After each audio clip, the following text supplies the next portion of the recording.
हुकूमत और तहरीक इंसाफ की मुज़ाकराती कमेटियों की दूसरी बैठक, तीसरा इजलास आइंदा हफ्ते करने पर इत्तेफाक। PTI ने तहरीरी मुतालबात के लिए वक्त मांग लिया। इजलास का मुश्तरका एलामिया भी जारी। एलामिया के मुताबिक PTI की जानिब से जुडिशल कमीशन बनाने और बानी समेत दीगर कारकुनान की रिहाई का ज़बानी मुतालबा किया गया। हुकूमत से जमानतों के उसूल में हायल न होने का मुतालबा भी फहरिस्त में शामिल।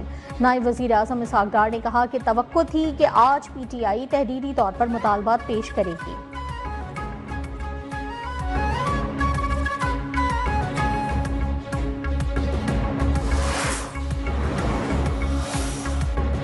मुज़ाकरात से कशीदगी कम होगी। वज़ीर आला खैबर पख्तूनख्वा ने मुस्बत तजावीज़ दी हैं। बानी के साथ अपोजिशन कमेटी की एक और मुलाकात होगी। हुकूमत सहूलत फराहम करेगी। स्पीकर कौमी असम्बली अयाज सादिक की मीडिया से गुफ्तगू। इरफान सिद्दीकी बोले, PTI के मुतालबात पर कानूनी मुशावरत करेंगे। बानी ने 4 साल हुकूमत की, वो भी मामला जानते हैं। राना सनाउल्लाह ने कहा कि हम पर अमरीका का कोई दबाव नहीं। राजा परवेज अशरफ का कहना था कि वक्त आने पर आसिफ अली जरदारी, नवाज शरीफ और बानी PTI भी एक साथ बैठ सकते हैं।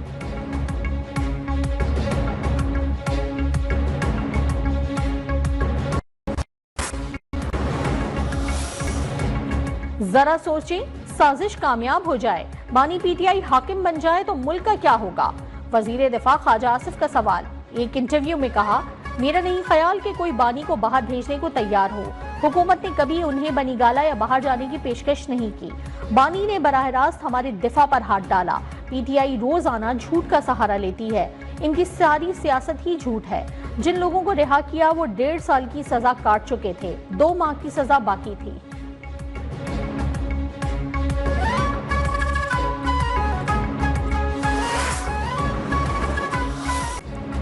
सानेहा नौमई के 19 मुजरिमान की सजाएं माफ, जेलों से रिहा कर दिया गया। ISPR के मुताबिक 67 मुजरिमान ने रहम की अपीलें दायर की। 19 की अपीलें इंसानी बुनियादों पर कानून के मुताबिक मंजूर हुई।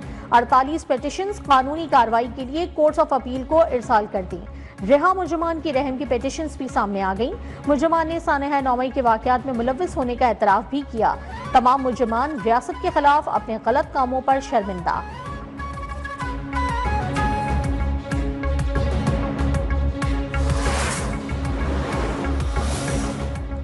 19 लोगों के लिए माफी का ऐलान कोई बड़ी पेशरफ्त नहीं। बुनियादी तौर पर 67 लोग थे, 19 को माफी मिली है।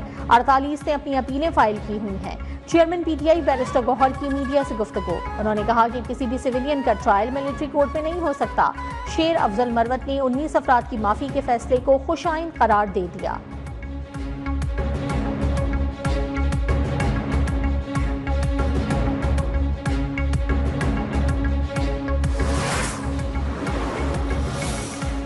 पाकिस्तान को बैनुल-अक़वामी इंटरनेट ट्रैफिक से जोड़ने वाली ज़ेरे समंदर केबल्स में खराबी।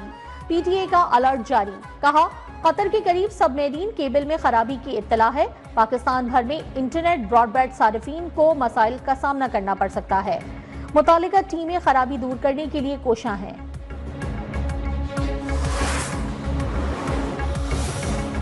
सिविलियंस का मिलिट्री कोर्ट्स में ट्रायल का मामला, केस सुप्रीम कोर्ट में समाअत के लिए मुकर्रर। 7 रुकनी आईनी बेंच 7 जनवरी को केस सुनेगा। सुप्रीम कोर्ट आईनी बेंच की 6 से 10 जनवरी की कॉज लिस्ट जारी।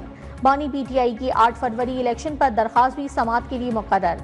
दरखास्त गुजार की मुबैना धांधली की तहकीकात के लिए कमीशन बनाने की इस्तदा। डिप्टी स्पीकर पंजाब रूलिंग नजरसानी केस की समाअत 9 जनवरी को होगी।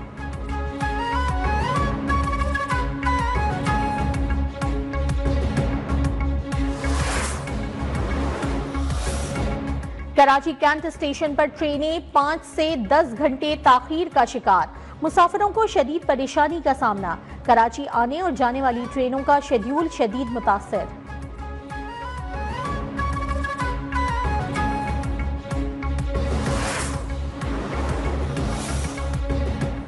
मुल्क भर में शदीद सर्दी की लहर बरकरार। वादी शिगर में बर्फबारी से सर्दी की शिद्दत में मजीद इजाफा। दर्जा हरारत -8 रिकॉर्ड हुआ। बर्फबारी का सिलसिला वक्फे से जारी रहने का इम्कान। सवात में रिमझिम से मौसम सुहाना हो गया।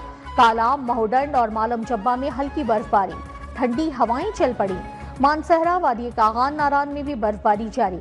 इस्लामाबाद और गिरदोनवा में हल्की बारिश का इम्कान। कराची में 4 जनवरी से सर्दी की शिद्दत दोबारा बढ़ने की पेश गोई। लाहौर समेत पंजाब भर में धुंध का राज। मोटरवेज मुख्तलिफ मकामात पर बंद। लाहौर की अंदरूनी सड़कों पर भी ट्रैफिक मुतासर।